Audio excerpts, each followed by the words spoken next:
ಅನಿಸಿದರೆ ಅಥವಾ ರೆಸೊನೇಟ್ ಆದರೆ ಮಾತ್ರ ತೊಗೊಳ್ಳಿ, ಇಲ್ಲಾಂದರೆ ಬಿಟ್ಬಿಡಿ. ಇದು ಒಂದು ಜನರಲ್ ರೀಡಿಂಗ್ ಮಾತ್ರ ಆಗಿರುತ್ತೆ. ಕಾರ್ಡ್ಸ್ನ ಶಫಲ್ ಮಾಡಿದಾಗ ನನಗೆ ಫಸ್ಟ್ ಕಾರ್ಡ್ 5 ಆಫ್ ವಾಂಡ್ಸ್ ಬಂದಿದೆ. ಸೊ 5 ಆಫ್ ವಾಂಡ್ಸ್ ಕಾರ್ಡ್ ಬಂದ್ರೇ ನಾವು ಫೈಟ್ಸು ಅಥವಾ ಡ್ರಾಮಾ, ಮನೇಲಿ ತುಂಬ ಇಶ್ಯೂಸ್ ಅಂತ ಹೇಳ್ತೀವಿ. ಮೇ ಬಿ ರಿಲೇಷನ್ಶಿಪ್ ವಿಷಯದಲ್ಲಿ ಬಂದರೂ ಕೂಡ ನಾವು ಇದನ್ನು ಫ್ಯಾಮಿಲಿ ಫೈಟ್ಸ್ಗೆ ಕನ್ವರ್ಟ್ ಮಾಡ್ಬೋದು. ಅಥವಾ ನಿಮ್ಮ ಜೊತೆಗಿರೋರು ತುಂಬ ಕನ್ಫ್ಲಿಕ್ಟೆಡ್ ಆಗಿದ್ದಾರೆ ಅಂತ ಹೇಳ್ಬೋದು. ನಿಮ್ಮನ್ನು ತುಳಿಯೋದಕ್ಕೆ ಪ್ರಯತ್ನ ಪಡ್ತಾ ಇದ್ದಾರೆ. ಮೇ ಬಿ ನಿಮ್ಮ ಪಾರ್ಟ್ನರ್ ಕೂಡ ಅದಾಗಿರ್ಬೋದು. ಸೊ ಎಕ್ಸ್ಪೆಕ್ಟೇಷನ್ಸ್ ತುಂಬ ಇದೆ ನಿಮಗೆ, ಬೇರೆಯವರಿಂದ ಅದಾಗಬೇಕು ಇದಾಗಬೇಕು ಅಂತ. ಬಟ್ ಯಾವಾಗಲೂ ನೀವು ಅಂದ್ಕೊಂಡಿರೋ ಎಕ್ಸ್ಪೆಕ್ಟೇಷನ್ಸ್ಗೆ ಅವರು ರೀಚ್ ಆಗಲ್ಲ, ನೀವು ರೀಚ್ ಆಗಲ್ಲ. ಫೇಲ್ಡ್ ಎನರ್ಜಿ, ಏನೋ ನಾನು ಕಳ್ಕೊಂಡ್ಬಿಟ್ಟೆ, ಸೊ ನನ್ನ ಲೈಫ್ ಸರಿ ಇಲ್ಲ, ಸೊ ಆ ಥರ ನೆಗೆಟಿವ್ ಥಿಂಕಿಂಗ್ ತುಂಬ ಇದೆ ಅಂತ 5 ಆಫ್ ವಾಂಡ್ಸ್ ಹೇಳ್ತಾ ಇದೆ ನಿಮಗೂ ನಿಮ್ಮ ಪಾರ್ಟ್ನರ್ಗೂ. ಸೆಕೆಂಡ್ ಕಾರ್ಡ್ ನನಗೆ 8 ಆಫ್ ಕಪ್ಸ್ ಬಂದಿದೆ. ಓವರ್ ಎನರ್ಜಿ ಅಂತ ಹೇಳ್ಬೋದು. ಆಲ್ರೆಡಿ ಸಪ್ರೇಟ್ ಆಗಿದ್ದೀರಾ, ಸೊ ಎಮೋಷ್ನಲ್ ಇದ್ದೀರಾ. ಮೇ ಬಿ ಯಾರ ಜೊತೆನೂ ಮಾತಾಡೋಕ್ಕೆ ಇಷ್ಟ ಇಲ್ಲ, ನಿಮ್ಮ ಪಾರ್ಟ್ನರ್ ಜೊತೆ ಕಮ್ಯುನಿಕೇಟ್ ಮಾಡೋಕ್ಕೆ ರೆಡಿ ಇಲ್ಲ, ನಿಮ್ಗೆ ಏನು ಹರ್ಟ್ ಆಗಿದೆ ಅಂತ ಹೇಳೋಕ್ಕೂ ಅದರ್ ಪರ್ಸನ್ ರೆಡಿ ಇಲ್ವೋ, ನೀವು ರೆಡಿ ಇಲ್ವೋ. ತುಂಬ ಮಿಸ್ಟೀರಿಯಸ್ ಎನರ್ಜಿ ಅಂತ ಹೇಳ್ಬೋದು. ಆಲ್ರೆಡಿ ನೀವು ಮೆಂಟಲಿ ಆ ರಿಲೇಷನ್ಶಿಪ್ಪಿಂದ ಹೊರಗಡೆ ಹೋಗಿದ್ದೀರಾ, ಕೆಲವರು ಫಿಸಿಕಲಿ ಅಷ್ಟೇ ಅಲ್ಲಿದ್ದೀರಾ ಅಂತ ಕೂಡ ಕಾರ್ಡ್ ಹೇಳ್ತಾ ಇದೆ. ಥರ್ಡ್ ಕಾರ್ಡ್ ನನಗೆ 7 ಆಫ್ ವಾಂಡ್ಸ್ ಬಂದಿದೆ. 7 ಆಫ್ ವಾಂಡ್ಸ್ ಕೆಲವೊಮ್ಮೆ ಕಂಫರ್ಟ್ ಲವ್ ಅಂತ ಹೇಳ್ತೀವಿ. ಆ ಕಂಫರ್ಟೇಬಲಿಟಿ ಇಲ್ಲ ನಿಮ್ಮಿಬ್ಬರ ಮಧ್ಯೆ ಅಂತ ಹೇಳುತ್ತೆ ಕಾರ್ಡು. ಸೊ ಮುಂಚೆ ಇತ್ತು, ಇತ್ತೀಚೆಗೆ ಇಲ್ಲ ಅಂತ ಕೂಡ ಹೇಳ್ಬೋದು. ಆಲ್ರೆಡಿ ಸಪ್ರೇಟ್ ಕೂಡ ಕೆಲವ್ರು ಆಗಿರ್ಬೋದು. ಗುಡ್ ಮೆಮೊರೀಸ್ ಇದೆ ನಿಮಗೆ, ತುಂಬ ಹಳೆ ನೆನಪುಗಳು ಕಾಡುತ್ತೆ, ಒಳ್ಳೊಳ್ಳೆ ನೆನಪುಗಳಿದೆ. ತುಂಬ ಲೆವೆಲ್ ಆಫ್ ಸ್ಟ್ಯಾಂಡರ್ಡ್ ಜಾಸ್ತಿ ಅವ್ರಿಗೆ ಅಂತ ಅನಿಸುತ್ತೆ. ಅಥವಾ ನೀವು ಕನೆಕ್ಟ್ ಆಗಿರೋ ಪರ್ಸನ್ಗೆ ಹೀಗೆ ಇರಬೇಕು, ಹೀಗೆ ಆಗಬೇಕು ಅನ್ನೋ ಕೆಲವೊಂದು ಲೆವೆಲ್ ಆಫ್ ಸ್ಟ್ಯಾಂಡರ್ಡಿಟಿ ಇದೆ ನಿಮಗೆ. ಮೇ ಬಿ ಅವರು ನಿಮ್ಮ ಕ್ರೈಟೀರಿಯಾಕ್ಕೆ ರೀಚ್ ಆಗ್ತಾ ಇಲ್ವೋ, ನೀವು ನಿಮ್ಮದೇ ಕೆಲವೊಂದು ರೂಲ್ಸ್ನ ಹಾಕ್ಕೊಂಡು ಬಿಟ್ಟಿದ್ದೀರಾ, ಕೆಲವೊಂದು ಎಥಿಕ್ಸ್ನ. ಸೊ ಇದು ಹೀಗೆ ಇರಬೇಕು, ಇದು ಹಾಗೆ ಆಗಬೇಕು ಅಂತ. ಆ ಲೆವೆಲ್ಗೆ ಯಾರೂ ರೀಚ್ ಆಗೋಕ್ಕಾಗಲ್ಲ. ಸ್ವಲ್ಪನಾದರೂ ಅಡ್ಜಸ್ಟ್ಮೆಂಟ್ ಇರಬೇಕು ಅಂತ ಕಾರ್ಡ್ ಹೇಳುತ್ತೆ. ಸೊ ಯಾರೋ ನಿಮ್ಮನ್ನು ಡೇಟ್ಗೂ ಕೂಡ ಕರಿಬೋದು, ನಿಮ್ಮ ಜೊತೆ ಮಾತಾಡಬೇಕು, ಟೈಮ್ ಬೇಕು, ಅಥವಾ ಕಾಲ್ ಮಾಡಿ. ತುಂಬ ನಿಮಗೇನೋ ಆಗಿಬಿಡುತ್ತೆ ಗಾರ್ಡೌನ್ ಮಾಡಿದರೆ. ಸೊ ಈಗೋ ಹರ್ಟ್ ಆಗುತ್ತೋ ಏನೋ ಗೊತ್ತಿಲ್ಲ ನಿಮಗೆ.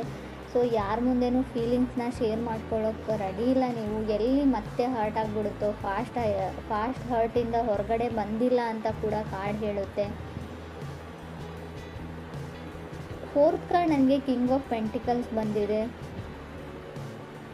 ಕೆಲವೊಮ್ಮೆ ಕಿಂಗ್ ಆಫ್ ಪೆಂಟಿಕಲ್ಸ್ ಸ್ಟೆಬಲ್ ಆಗಿರೋ ವ್ಯಕ್ತಿನ ರೀಪ್ರೆಸೆಂಟ್ ಮಾಡುತ್ತೆ. ಮೇ ಬಿ ವೃಷಭ ರಾಶಿಯವರು ಆಗಿರ್ಬೋದು ಅವರು, ಅಥವಾ ನೀವು ಕೂಡ ಆಗಿರ್ಬೋದು. ಒಳ್ಳೆ ಕೆಲಸದಲ್ಲಿದ್ದೀರಾ, ಸ್ಯಾಲ್ರಿ ಇದೆ, ನಿಮ್ಮ ಬಿಲ್ಸ್ನ ನೀವು ಪೇ ಮಾಡ್ಬೋದು.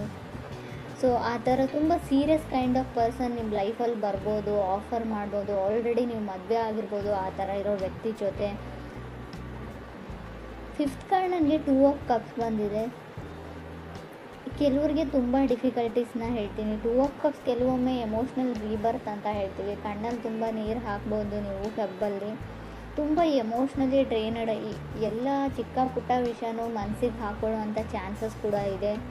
ತುಂಬ ಸೆನ್ಸಿಟಿವ್ ಪರ್ಸನ್ ಅಂತ ಹೇಳ್ತೀನಿ ಇನ್ನೊಂದು ಅರ್ಥದಲ್ಲಿ ಹೇಳಬೇಕಂದ್ರೆ. ಈ ಥರ ನೀವಿದ್ದೀರೋ ಅದರ್ ಪರ್ಸನ್ ತುಂಬ ಮೂಡಿ, ಯಾವಾಗ ಅವ್ರ ಮೂಡ್ ಕೈ ಕೊಡ್ತು ಅಂತ ಅವ್ರಿಗೆ ಗೊತ್ತಿರೋಲ್ಲ. ಸೊ ಸೈಲೆಂಟ್ ಆಗಿಬಿಡ್ತಾರೆ ಅವ್ರ ಮೂಡು ಅಪ್ಸೆಟ್ ಆಯಿತು ಅಂದರೆ ಅಂತ ಕೂಡ ಕಾರ್ಡ್ ಹೇಳ್ತಾ ಇದೆ. 6th ಕಾರ್ಡ್ ನನಗೆ ಜಡ್ಜ್ಮೆಂಟ್ ಕಾರ್ಡ್ ಬಂದಿದೆ. ಸೊ ಜಡ್ಜ್ಮೆಂಟ್ ಕಾರ್ಡ್ ಬಂದರೆ ಕೆಲವೊಮ್ಮೆ ನೀವು ಡಿವೋರ್ಸ್ಗೆ ಅಪ್ಲೈ ಮಾಡಿರ್ತೀರ, ಅಥವಾ ನಿಮ್ಮ ಫ್ಯಾಮ್ಲಿಯಲ್ಲಿ ಏನೋ ಲೀಗಲ್ ಇಶ್ಯೂಸ್ ನಡೀತಾ ಇರುತ್ತೆ. ಡಿವೋರ್ಸೇ ಅಂತ ಹೇಳಲ್ಲ ನಾನು, ಮೇ ಬಿ ಲಾಯರ್ನ ಕನ್ಸಲ್ಟ್ ಮಾಡೋದು, ಸೊ ಕೋರ್ಟ್ಗೆಲ್ಲ ಓಡಾಡೋದು, ಈ ಥರ ಲೀಗಲಿ ಕೆಲವೊಂದು ಇಶ್ಯೂಸ್ ನಡೀತಾ ಇದ್ರೂ ಕೂಡ ಜಡ್ಜ್ಮೆಂಟ್ ಕಾರ್ಡ್ ಬಂದಿರುತ್ತೆ. ಡಿಫಿಕಲ್ಟೀಸ್ ಅಂತ ಹೇಳ್ತೀನಿ. ಸೊ ಯಾರಿಂದನೋ ದೂರ ಆಗೋಕ್ಕೆ ಟ್ರೈ ಮಾಡ್ತಾ ಇದ್ದೀರಾ, ವಾಕವೇ ಆಗೋಕ್ಕೆ ಟ್ರೈ ಮಾಡ್ತಾ ಇದ್ದೀರಾ. ಫೈಟಿಂಗ್ಸ್ ಅಂತ ಇದೆ, ಕೇರ್ಫುಲ್ ಆಗಿರಿ. ಫಿಸಿಕಲ್ ಫೈಟ್ ಕೂಡ ಆಗ್ಬೋದು ಫ್ಯಾಮ್ಲಿ ನಡುವೆ ಅಂತ ಅನಿಸುತ್ತೆ. ಸೊ ಮೇ ಬಿ ಯಾವುದಾದ್ರೂ ಕೇಸು, ಕಾನೂನು, ಸೊ ಆ ಥರ ಫೈಲ್ ಡಾಕ್ಯುಮೆಂಟೇಷನ್ ಸ್ವಲ್ಪ ಓಡಾಟ ಜಾಸ್ತಿ ಇರುತ್ತೆ. ಜಡ್ಜ್ಮೆಂಟ್ ಇರೋದ್ರಿಂದ ತುಂಬ ಕೇರ್ಫುಲ್ಲಾಗಿರಬೇಕು. ಅದು 6th ಪ್ಲೇಸಲ್ಲಿ ಇರೋದ್ರಿಂದ ಖಂಡಿತವಾಗ್ಲೂ. 7th card queen of pentacles ಬಂದಿದೆ. ಸೊ ತುಂಬ ಬೇಗ ಹೇಳ್ತಾ ಇದ್ದೀನಿ ಅಂತ ಅಂದ್ಕೊಳ್ಬೇಡಿ. ಸೊ ಟೂ ಅರ್ಲಿ, ತುಂಬ ಬೇಗನೆ ಡಿವೋರ್ಸ್ ಆಗುವಂಥ ಚಾನ್ಸಸ್ ಇದೆ. ಸೊ ಮೇ ಬಿ ಅವರನ್ನು ನೀವು ಅರ್ಥ ಮಾಡ್ಕೊಳ್ಳಲ್ಲ. ಸೊ ಇನ್ನೂ ಜಸ್ಟ್ ಕ್ರಶ್ ಆಗಿರುತ್ತೆ, ಬ್ರೇಕಪ್ ಆಗೋವಂಥ ಚಾನ್ಸಸ್ ಇದೆ. ಸೊ ಇನ್ನೂ ಅವ್ರ ಬಗ್ಗೆ ನೀವೇನು ತಿಳ್ಕೊಂಡಿರಲ್ಲ. ಸೊ ಆಲ್ರೆಡಿ ಕೆಲವ್ರಿಗೆ ಆಗಿರ್ಬೋದು. 8 ಕಾರ್ಡ್ ನನಗೆ 3 ಆಫ್ ಸಾರ್ಡ್ಸ್ ಬಂದಿದೆ.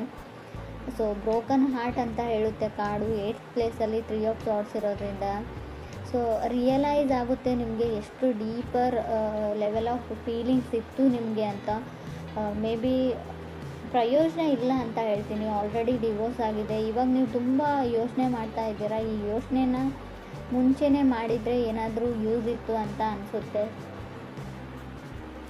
ಸೊ ನಾನು ಯಾವಾಗಲೂ ಹೇಳ್ತೀನಿ, ತಾಳ್ಮೆ ಇರಲಿ. ಒಂದು 100 ಟೈಮ್ಸ್ ಯೋಚನೆ ಮಾಡಿ ಯಾವುದೇ ಡಿಸಿಷನ್ನ ತೊಗೊಳ್ಳೋಕ್ಕಿಂತ ಮುಂಚೆ ಅಂತ.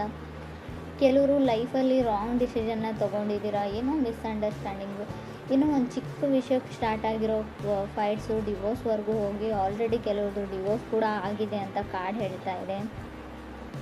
ಕೆಲವ್ರಿಗೆ ಇಲ್ಲಿ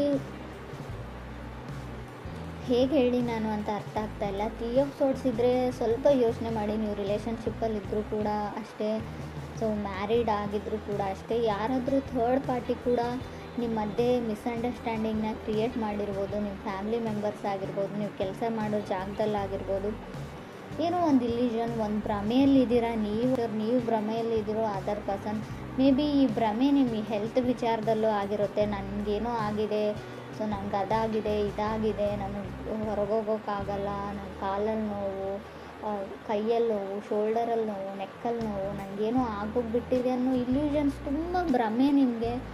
ಸೊ ಆ ಥರ ಇದ್ದರೆ ಡಾಕ್ಟ್ರನ್ನ ಆಲ್ರೆಡಿ ರಿಪೋರ್ಟಲ್ಲಿ ಕೂಡ ಏನೂ ಬಂದಿರಲ್ಲ ನನಗೆ ಗೊತ್ತು. ಆದರೂ ಕೂಡ ಸೊ ನಿಮಗೇನೋ ಅದೊಂದು ಭಯ ಇದೆಯೋ ಏನಿದೆಯೋ, ಮೆಂಟಲಿ ನೀವು ಸ್ಟಿಕ್ ಆಗಿದ್ದೀರಾ ನನಗೇನೋ ಆಗಿದೆ ಅಂತ. ಅದರಿಂದ ಹೊರಗಡೆ ಬರೋದು ತುಂಬ ಕಷ್ಟ. ಸೊ ಮೆಡಿಟೇಷನ್ನ ಮಾಡಿ ಅದರಿಂದ ಹೊರಗಡೆ ಬರೋಕ್ಕೆ ಟ್ರೈ ಮಾಡಿ. 3 ಆಫ್ ಸಾರ್ಡ್ಸ್ ಡೇಂಜರಸ್ ಕಾರ್ಡ್ ಅಂತ ನಾನು ಹೇಳೋದಿಲ್ಲ. ಬಟ್ ನಿಮ್ಮ ಒಬ್ಬರ ಮೇಲೆ ಒಬ್ರಿಗೆ ನಂಬಿಕೆ ಇದ್ದರೆ ಖಂಡಿತವಾಗ್ಲೂ ರಿಲೇಷನ್ಶಿಪ್ ಹಾಳಾಗಲ್ಲ. ಬಟ್ ತುಂಬ ಜನ ಇರ್ತಾರೆ ನಿಮ್ಮ ಸುತ್ತಮುತ್ತಲು ನಿಮ್ಮನ್ನು ತುಳಿಯೋಕ್ಕೆ ಟ್ರೈ ಮಾಡ್ತಾ ಇರೋರು ಅಂತ. ಫಸ್ಟ್ ಕಾರ್ಡೇ ಹೇಳಿದೆ ಸ್ಟ್ರಾಂಗ್ ಆಗಿ 5 ಆಫ್ ವಾಂಡ್ಸ್ ಇದೆ. ಯಾರನ್ನಾದರೂ ನಂಬೋಕ್ಕಿಂತ ಮುಂಚೆ ತುಂಬ ಕೇರ್ಫುಲ್ ಆಗಿರಿ. ಅವ್ರು ನಿಮ್ಮ ಮನೆಯವರೇ ಇರಲಿ, ರಿಲೇಟಿವ್ಸ್ ಇರಲಿ, ಸಿಬ್ಲಿಂಗ್ಸ್ ಇರಲಿ. ಸೊ ಟೈಮ್ ಎಲ್ಲರೂ ಚೇಂಜ್ ಮಾಡೋದ್ರಿಂದ ಯಾವುದಕ್ಕೂ ನೀವು ಕೇರ್ಫುಲ್ ಆಗಿರಿ. 9th ಕಾರ್ಡ್ ನನಗೆ ಸ್ಟಾರ್ ಕಾರ್ಡ್ ಬಂದಿದೆ. ಹೋಪ್ ಇದೆ. ಸೊ ತುಂಬ ಕ್ವಶನ್ಸ್ ಇದೆ. ಮೇ ಬಿ ನಿಮ್ಮ ತಾಯಿಗೆ ನೀವು ಕ್ವಶನ್ಸ್ ಮಾಡ್ತಿರೋ ತುಂಬ ಕ್ವಶನ್ಸ್ ಅಂತ ನನಗೆ ಕಾಣಿಸ್ತಾ ಇದೆ. ಹೋಪ್ ಇದೆ, ಕ್ರೇಜಿ ಇದೆ. ಸೊ ಡೋಂಟ್ ಗಿವ್ ಅಪ್ ಅಂತ ಕೂಡ ಕಾರ್ಡ್ ಹೇಳುತ್ತೆ. ಸಮಥಿಂಗ್ ತುಂಬ ಓಲ್ಡ್ ಲವ್ ಸ್ಟೋರಿ ಥರ ಇದೆ. ಇವಾಗಿನ ಜನ್ರೇಷನ್ ಲವ್ ಸ್ಟೋರಿನೂ ಅಲ್ಲ ಇದು. 10th ಕಾರ್ಡ್ ನನಗೆ 7 ಆಫ್ ಸಾರ್ಡ್ಸ್ ಬಂದಿದೆ. ಇಲ್ಲೂ ಕೂಡ ಅಷ್ಟೇ ಈಗೋ ಇದೆ ನಿಮಗೆ ಈಗೋ ಸ್ಟ್ರೈಕ್ಸ್ ಆಗ್ತಾ ಇದೆಯೋ ಅದರ್ ಪರ್ಸನ್ಗೂ. ಒಂದು ಚಿಕ್ಕ ಈಗೋ, ಒಂದು ಚಿಕ್ಕ ಕಾಲು, ಒಂದು ಚಿಕ್ಕ ಮೆಸೇಜಲ್ಲಿ ಎಲ್ಲ ಪ್ರಾಬ್ಲಮ್ ಸಾಲ್ವ್ ಆಗಿ ಹೋಗುತ್ತೆ. ಬಟ್ ಯಾರೂ ಆ ಕಾಲ್ನ ಆ ಮೂವ್ನ ತೊಗೊಳಕ್ಕೆ ರೆಡಿ ಇಲ್ಲ ಇಬ್ಬರಲ್ಲಿ ಒಬ್ಬರು ಅಂತ ಹೇಳ್ತಾ ಇದೆ. 7 ಆಫ್ ಸಾರ್ಡ್ಸ್ ಕೆಲವೊಮ್ಮೆ ನೀವು ಮಾಡದೇ ಇರೋ ತಪ್ಪಿಗೆ ನಿಮ್ಮ ರಿಲೇಷನ್ಶಿಪ್ ಹಾಳಾಗೋದನ್ನು ಕೂಡ ರೀಪ್ರೆಸೆಂಟ್ ಮಾಡುತ್ತೆ. ಸಮಥಿಂಗ್ ಮಿಸ್ಅಂಡರ್ಸ್ಟುಡ್ ಮಾಡ್ಕೊಂಡಿದ್ದೀರಾ ನೀವು ನಿಮ್ಮ ಪಾರ್ಟ್ನರ್ ಬಗ್ಗೆ ಅಂತ ಹೇಳ್ಬೋದು. ಕ್ರಾಸ್ ವಾಷರ್ಸ್ ಆಗಿದ್ದ ಬಗ್ಗೆ ತಪ್ಪು ತಿಳ್ಕೊಂಡಿದ್ದೀರಾ ಗೊತ್ತು. ಯಾವಾಗಲೂ ಅವ್ರ ಗೋಳನ್ನೇ ಹೇಳ್ತಾ ಇರ್ತಾರೆ. ನಿಮಗೆ ಕೇಳಿ ಸಾಕಾಗಿದೆ, ಕಿರಿಕಿರಿ ಆಗಿದೆ. ಖುಷಿಯಾಗಿರೋದನ್ನು ಏನೂ ಹೇಳೋದಿಲ್ಲ, ಖುಷಿಯಾಗಿರೋರ್ನೂ ಬಿಡೋದಿಲ್ಲ, ಖುಷಿಯಾಗಿರೋಕ್ಕೆ ಟ್ರೈನೂ ಮಾಡೋದಿಲ್ಲ ಅಂತ ನಿಮ್ಗೆ ಅನ್ನಿಸ್ತಾ ಇರ್ಬೋದು. 11th ಕಾರ್ಡ್ 8 ಆಫ್ ಕಪ್ಸ್ ಬಂದಿದೆ. ಸೊ ಲವ್ ಇದೆ ಇಬ್ಬರ ಮಧ್ಯೆ. ಬಟ್ ಏನೋ ಹರ್ಟ್ ಇದೆ, ಫಾಸ್ಟ್ ಹರ್ಟು, ಓವರ್ ಥಿಂಕಿಂಗು, ಪದೇ ಹಿಂದೆ ನಡೆದದ್ದನ್ನು ಜ್ಞಾಪಕ ಮಾಡಿಕೊಡ್ತಾ ಇದ್ದಾರೆ. ಸೊ ತುಂಬ ಪ್ರಾಮಿಸಸ್ನ ಮಾಡಿದರೆ ಯಾರಾದರೂ, ಸೊ ಪದೇ ನಿಮ್ಮ ಲೈಫಲ್ಲಿ ಸರ್ಕಲ್ ಥರ ಮತ್ತೆ ಬರ್ತಾ ಇದ್ದಾರೆ, ಮತ್ತೆ ಆಣೆ ಪ್ರಮಾಣ ಮಾಡ್ತಾ ಇದ್ದಾರೆ. ಯಾವುದನ್ನು ಅವ್ರು ಈಡೇರಿಸ್ತಾ ಇಲ್ಲ, ನಡೆಸ್ಕೊಳ್ತಾ ಇಲ್ಲ ಅಂತಂದರೆ ಖಂಡಿತವಾಗ್ಲೂ ಅವ್ರ ಪಾಡಿಗೆ ಬಿಟ್ಬಿಡಿ. ಟೈಮ್ ಟು ಗಿವ್ ಅಪ್ ಅಂತ ಹೇಳುತ್ತೆ 8 ಕಾರ್ಡು. ಯಾವುದು ನಿಮಗೆ ಸರ್ವ್ ಮಾಡಲ್ಲ, ಯಾವುದರಿಂದ ನಿಮಗೆ ಖುಷಿ ಆಗಲ್ಲ, ನೆಮ್ಮದಿ ಇಲ್ಲ, ತುಂಬ ಹರ್ಟ್ ಇದೆ, ತುಂಬ ನೋವಿದೆ, ಅದನ್ನು ಬಿಟ್ಬಿಡಿ, ಆ ದಾರಿನ ಬಿಟ್ಬಿಡಿ, ಅವ್ರನ್ನ ಮರ್ತು ಬಿಡಿ ಅಂತಲೇ ಕಾರ್ಡ್ ಹೇಳ್ತಾ ಇದೆ ಲಾಸ್ಟ್ ಕಾರ್ಡು. ಸೆಲ್ಫ್ ಕೇರ್ ಇರಲಿ, ನಿಮ್ಮ ಬಗ್ಗೆ ನೀವು ಯೋಚನೆ ಮಾಡಿ. ತುಂಬ ಯಾರಿಗೋಸ್ಕರನೋ, ಈ ಸೊಸೈಟಿಗೋಸ್ಕರನೋ, ಯಾರು ಖುಷಿಯಾಗಿರ್ತಾರೆ, ನಮ್ಮ ಪೇರೆಂಟ್ಸ್ ಖುಷಿಯಾಗಿರ್ತಾರೆ, ಅದನ್ನೆಲ್ಲ ಬಿಟ್ಬಿಡಿ, ನಿಮಗೋಸ್ಕರ ನೀವು ಬದುಕಿ ಅಂತ ಲಾಸ್ಟ್ ಕಾರ್ಡ್ ಹೇಳ್ತಾ ಇದೆ.